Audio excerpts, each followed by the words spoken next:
अच्छा, लाहौर के हलकों का जो रिजल्ट है ना, उसका जो है वो इंतज़ार अभी हो रहा है। हम भी लाहौर में मौजूद हैं, लेकिन ये कि वही जो बात मुजम्मिल कर रहे थे कि बलूचिस्तान वाली ट्रेनें पहुंच गई हैं, लाहौर वाली ट्रेनें जो है वो अभी इसको हम देख रहे हैं। यकीनी तौर पे आपने देखा होगा, अभी हम जो बात कर रहे हैं कि रिजल्ट्स इतने स्लो आ रहे हैं 2018 में इससे भी स्लो रिजल्ट्स थे, तो क्या फ़र्क देख रहे हैं? 2018 में जो है वो शुरू में रिजल्ट्स आए थे इसी तरह से, लेकिन ये बात अंडरस्टैंडेबल है कि कुछ जगह ऐसी होती है जहाँ पर कम्युनिकेशन आसान है, वहाँ पर रिज़ल्ट जल्दी कंपाइल हो जाता है। कई दफ़ा वोट पोलिंग स्टेशन में दिन के वक्त जो है वो ज़्यादा पड़ जाता है, शाम के वक्त वहाँ पर रश कम होता है।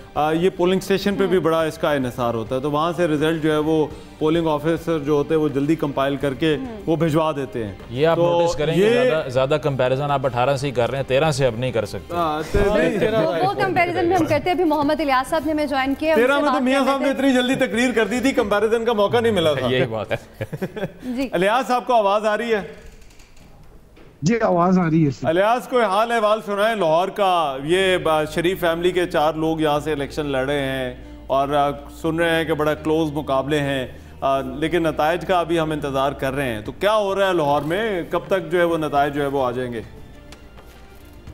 देखिए, रिजल्ट तो जो आ रहे थे आपके सामने ही है। रिजल्ट देखे नेक टू नेक चल रहे थे और काफी टफ कंपटीशन आ रहा था, इतना बड़ा मार्जिन नहीं था।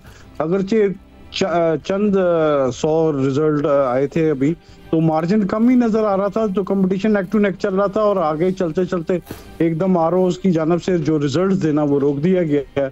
और इस बारे में 3 घंटे, जब 3.5 घंटे गुजर गए तो उनसे पूछा कि हमें रिजल्ट दे दें। अब जाके मीडिया की जानब से पूछा तो उन्होंने कहा कि अभी रिजल्ट रोक रहे हैं, अभी कुछ देर बाद देंगे, लेकिन इसका ऐलान इलेक्शन कमीशन की जानब से किया जाएगा, क्योंकि इसका बाकायदा वो नोटिफिकेशन करेंगे। अच्छा। तो इस वजह से मामला रोके, कई बातें सुनने को मिल रही हैं कि जी रोका जा रहा है, ये किया जा रहा है, लेकिन जिस तरह एक तेजी से एक पेस, एक स्पीड के साथ आ रहे थे रिजल्ट वगैरह, वो रुक गए। देख लें उसमें 119 का देख लें रिजल्ट, उसमें इतना मार्जिन नहीं था। अगरचे मरियम बीबी लीड कर रही थी, लेकिन इतना नहीं था। 127 में देखें अनएक्सपेक्टेड जो रिजल्ट आया, जो कहा जा रहा था कि बिलावल भुट्टो ले जाएंगे, लेकिन वो उसमें नहीं आया। फिर 130 में देख लें अपना डॉक्टर यास्मीन राशिद साहिबा आ रही थी। और इसी तरह मुझे बताएं, इलेक्शन कमीशन ने कोई वजह बताई है इसकी? देखिए, पहले जो रिजल्ट्स आ रहे थे और पहले जो शेयर किए जा रहे थे, वो इलेक्शन कमीशन कह रहे हैं आरओज़ की तरफ से रिजल्ट नहीं आ रहे, और 30 मिनट्स दिए हैं, 30 मिनट्स की डेडलाइन दे दी है जी। अभी 30 मिनट दिए, अभी आरओ वो कह रहे थे इसका बकायदा नोटिफिकेशन किया जाएगा। एक्सपेक्ट ये किया जाए कि जी इलियास, आवाज आ रही है? इसका जी आवाज आ रही है, इसका वो कहा जा रहा था, इसका कहा जा रहा था नोटिफिकेशन करके बकायदा तौर पर बताया जाएगा। अच्छा। और वो नोटिफिकेशन करेंगे और उसके बाद जारी किए जाएंगे।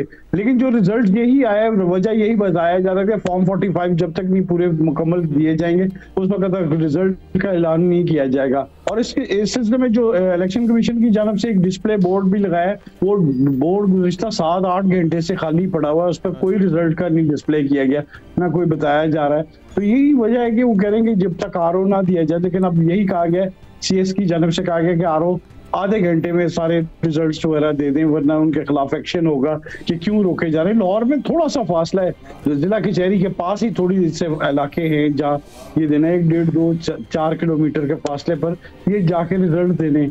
लोग सारे फंसे हुए हैं, पुलिस ने घेरा हुआ है, तो ये सूरत हाल की वजह से इस वजह से आप हमारे साथ रहिएगा, नाज़रीन को एक अपडेट्स देते चलें कि इलेक्शन कमीशन का तमाम सूबाई इलेक्शन कमिश्नर और रिटर्निंग अफसरान को आधे घंटे में तमाम नताइज जारी करने का कहा गया है, हिदायत जारी कर दी गई है। इलेक्शन कमीशन ने तमाम सूबाई इलेक्शन कमिश्नर्स और रिटर्निंग अफसरान को इस हवाले से मरासला भी जारी कर दिया है। इलेक्शन कमीशन ने निजी टीवी चैनल्स पर ये कहा है, ज़राए के मुताबिक इलेक्शन कमीशन से चलने वाली खबरों की तरदीद कर दी है और अगले आधे घंटे में तमाम नताइज का ऐलान करने का कहा गया है, वरना कहा गया है कि इसके खिलाफ सख्त कार्रवाई की जाएगी। जैसा जो आप बात कर रहे थे कि इलेक्शन कमीशन अभी तक साथ नहीं आया, वार्निंग दे दी है उन्होंने आरओज़ को, क्योंकि वो कह रहे हैं कि आरओज़ की तरफ से ताख़ीर हो रही है और चीफ इलेक्शन कमीशन ने इसका नोटिस लिया है। फिर उन्होंने ये कहा कि जो नताइज अभी टेलीविज़न चैनल्स पे चल रहे हैं वो इलेक्शन कमीशन की तरफ से नहीं है और इलेक्शन कमीशन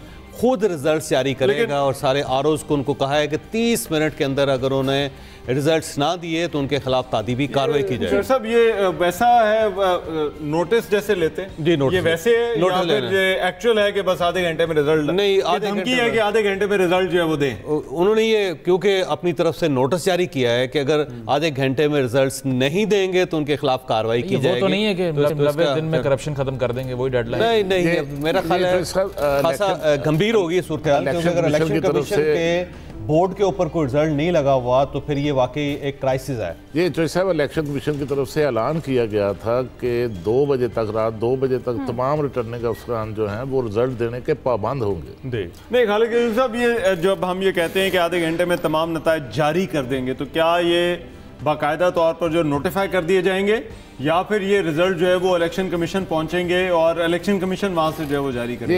ये नोटिफाई नहीं होंगे, ये अभी रिटर्निंग अफसर जो हैं वो रिजल्ट जो है उसको अनाउंस करेंगे और इलेक्शन कमीशन को नताइज भिजवाएंगे। इसके बाद आज जब गोशवारे जो हैं वो उम्मीदवार अपने जमा कराएंगे, तफसीलात जमा कराएंगे, उसके बाद 3-4 रोज तक जो है वो हतमी नोटिफिकेशन इलेक्शन। तो अभी ये लगता है कि एकदम से नताइज की जो है वो एक सुनामी आने वाला है।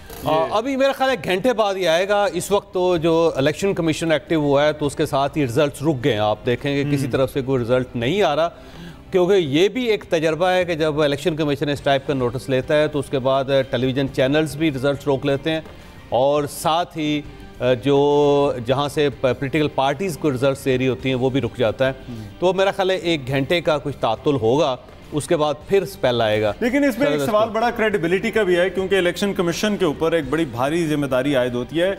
अब नतीजे के मुताबिक 28,006 वोट हासिल किए हैं और दूसरी जानिब जेयूआई के उम्मीदवार हैं जिन्होंने 19,830 वोट हासिल किए हैं और 147 पोलिंग स्टेशंस का ये नतीजा है। हैदराबाद का एक और हल्का है PS 61 जिसका नतीजा हम आपके साथ शेयर करेंगे। 135 पोलिंग स्टेशंस का गैर हतमी गैर सरकारी नतीजा, जिसके मुताबिक PP उम्मीदवार जीत चुके हैं। शर्जील इनाम मेमन जिन्होंने 63,638 वोट हासिल किए हैं, ये जीत चुके हैं, PP उम्मीदवार हैं। और दूसरी जानिब जेयूआई उम्मीदवार हैं, 11,719 वोट हासिल किए हैं, जो कि इस वक्त हमें गैर हतमी गैर सरकारी नताइज के मुताबिक पीछे दिखाई देते हैं, हारते हुए दिखाई देते हैं। इनके मद्दे मुकाबिल शर्जील इनाम मेमन जिन्होंने 63,638 वोट हासिल किए हैं और 135 पोलिंग स्टेशंस का ये नतीजा है जो आपको इस वक्त हम बता रहे हैं। एक और अहम और बड़ा हल्का जिसके बारे में बताएं,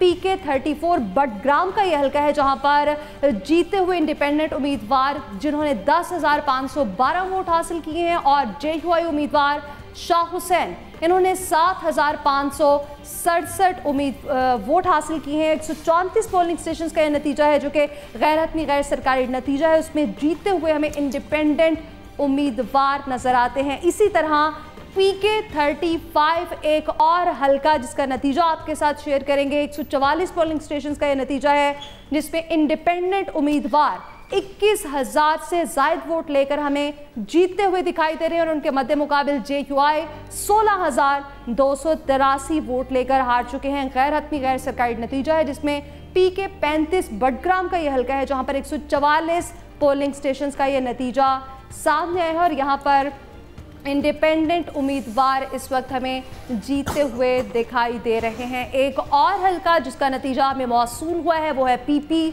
203 साहिवाल का हल्का है। यहाँ पर 185 पोलिंग स्टेशन थे जिसपे इंडिपेंडेंट उम्मीदवार जीते हैं और उन्होंने वोट लिए हैं 62,468 वोट लिए हैं। राय मोर्तज़ा इनका नाम है और इनके मद्दे मुकाबिल नून लीग के उम्मीदवार हैं जिन्होंने 47,231 वोट लिए हैं और वो इस वक्त हार चुके हैं। गैर हतमी गैर सरकारी नतीजा PP 203 का जिसके मुताबिक इंडिपेंडेंट उम्मीदवार जिन्होंने 62,000 से ज़ायद वोट लिए हैं वो इस वक्त जीतते हुए दिखाई दे रहे हैं। और इसी तरह एक और नतीजा PS 77 ये भी एक अहम हल्का है जहां जामशोरों का, जहां पर 169 पोलिंग स्टेशंस थे और तमाम पोलिंग स्टेशंस का नतीजा मौसूल हो चुका है। यहाँ पर PP उम्मीदवार मुराद अली शाह जो कि एक बड़े मार्जिन से जीते हैं, यहाँ पर 66,100 वोट उन्होंने लिए हैं और उनके मद्दे मुकाबिल इंडिपेंडेंट उम्मीदवार मोहम्मद फारूक जिन्होंने 6150 वोट हासिल किए हैं।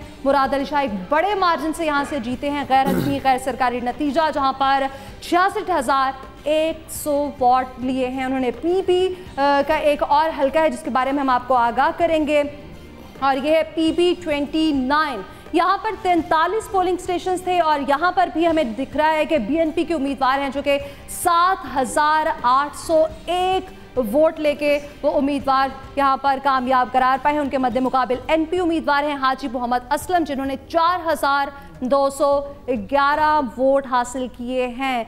PB 29 का ये हल्का जहाँ पर हमने नताइज आपके साथ शेयर किए हैं। PB 52 अगला हल्का है जिसके नतीजा में मौसूल हो चुका है 253। बहावलपुर का ये हल्का है, यहाँ पर टोटल पोलिंग स्टेशन थे 129 जिसपे इंडिपेंडेंट उम्मीदवार हैं जिन्होंने 40,000 से ज्यादा वोट लिए हैं। 40,461 वोट लिए हैं मोहम्मद असगर ने, और उनके मध्य मुकाबिल नून लीगी उम्मीदवार ज़हीर इकबाल जो कि हारे हैं, उन्होंने 23,490 वोट हासिल किए हैं। ये वो नताइज जो कि हमने कुछ पोलिंग स्टेशंस के जो कि हमें मुकम्मल अब ये तो मुकम्मल नताइज हैं और पंजाब के भी फाइनली नताइज अब आना शुरू हो गए। लेकिन दो चीज़ें हैं, एक तो खैबर पख्तूनख्वा के जो नताइज हैं बहुत सारे आज़ाद उम्मीदवार, मेजॉरिटी जो है वो आज़ाद उम्मीदवार आ रहे हैं, और दूसरा पंजाब के भी अब नताइज आ रहे हैं, इक्का दुक्का है लेकिन उसमें देखना होगा। मुज़म्मिल पहले आपका कमेंट फिर चॉइस साहब से मैं पूछता हूँ। देखिए इस पे तो खैबर पख्तूनख्वा के अंदर at least I am not surprise ये देखते हुए कि इंडिपेंडेंस का एक मार्जिन वहाँ पे बहुत क्लियर दिखाई दे रहा है। उसकी वजह ये है कि JUI as an opposition stand नहीं कर सकी, बिल्कुल नहीं कर सकी वहाँ से। दूसरा ANP की अगर हम बात करें, बिलोर साहब अपनी सीट पे बहुत पीछे थे लास्ट टाइम जो मैंने देखा है, तो वो ये सब कुछ होते हुए कि उन्होंने सेक्रीफाइसेस किए, उनकी पार्टी ने एंटी तालिबान स्टांस पे बहुत मार खाई, लेकिन उसके बावजूद जो पॉपुलिज्म की एक वेव होती है उसका मुकाबला मीडिया स्ट्रेटजी कम्युनिकेशन से हो सकता है, काम से प्रोजेक्ट से वो सब दिखा के कुछ नहीं कर सकते। साहब देखिए बज़ाहिर तो यही महसूस होता है कि जो आज़ाद उम्मीदवार हैं जिनको पाकिस्तान तहरीक इंसाफ की सपोर्ट है वो ज़्यादा मार्जिन लेके जीत रहे हैं, और खैबर पख्तूनख्वा के अंदर भी उनकी पोजीशन बड़ी स्ट्रांग है। बल्कि PTI तो अब क्लेम कर रही है कि 2 सूबों के अंदर हम हुकूमत बनाने के काबिल हो चुके हैं।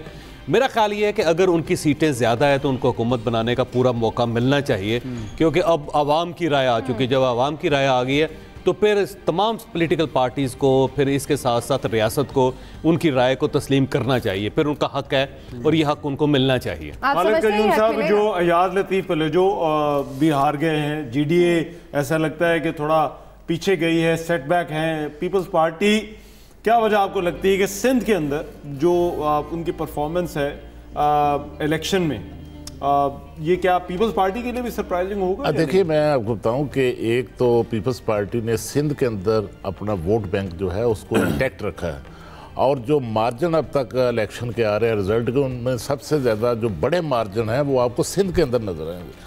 और पीपल्स पार्टी के जो रिजल्ट है उसमें मैं ये समझता हूँ, मेरी ये राय हो सकती है कि शायद जिस तरह उन्होंने जो PDM की हुकूमत का वो हिस्सा तो रहे, उसमें शामिल तो रहे, लेकिन उन्होंने बाद में उससे एक फासला जो है अख्तियार किया, एक स्ट्रेटजी के तहत, एक हिकमत के तहत, उसका शायद उनको जो है